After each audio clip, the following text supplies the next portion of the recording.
Le faire mieux autrement, c'est vraisemblablement une globalité. Faire, quand on parle du verbe faire, vous avez simplement les mains ou des outils qui se mettent en route. Faire mieux, ça veut dire qu'il n'y aura pas que les mains, il y aura autre chose.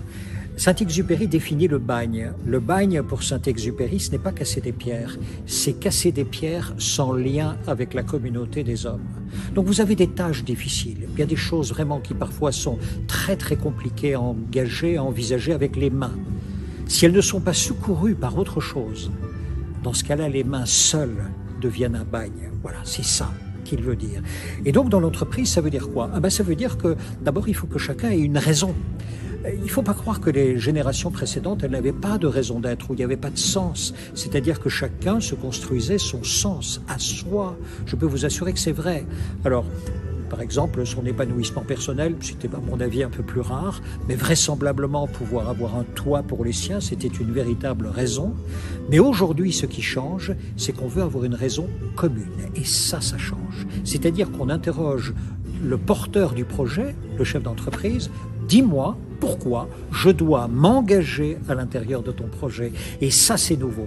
Et donc, ça, c'est le faire mieux autrement. Faire mieux autrement, à mon avis, c'est lorsque le chef d'entreprise, lui, va pouvoir partager cette raison d'être et ce sens. Pourquoi, ensemble, on est ensemble sur ce projet entrepreneurial précis. Je vais ajouter une chose, c'est compliqué. Pourquoi?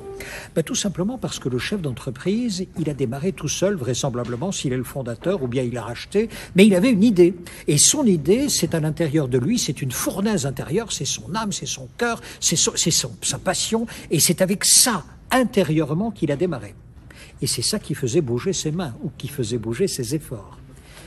Mais ensuite, lorsque vous êtes 40, lorsque vous êtes 50, lorsque l'entreprise a grandi, il est temps à ce moment-là que, et c'est le plus grand des actes managériaux pour moi, que le chef d'entreprise se dise « je vais ouvrir cette raison d'être ». C'est-à-dire que mon monde intérieur, finalement, je vais le laisser de côté et je vais interroger la communauté au travail et de lui demander « mais dites-moi, qu'est-ce qui nous rassemble dans ce pourquoi nous nous levons tous les jours ensemble pour ce projet entrepreneurial ?» Et là, on va reconstruire ensemble quelque chose qui nous appartiendra. Et ça, pour moi, c'est exceptionnel.